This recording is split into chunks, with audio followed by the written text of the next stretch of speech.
How to fix Instagram upload failed on Android phone. Hello guys, in today's video I'm gonna show you how to fix Instagram upload failed on Android phone. First, open Play Store and make sure your Instagram is updated. Now let's move to the next step. Go to this one here. Turn off your Wi-Fi.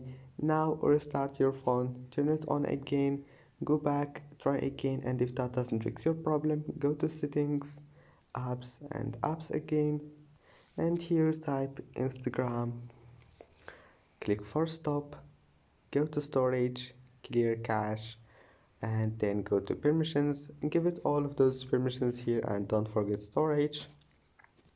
And that's it. And if you have an iPhone, just open settings and then general and then iPhone storage, select Instagram and click offload, and that's it. Don't forget like and see you in the next video.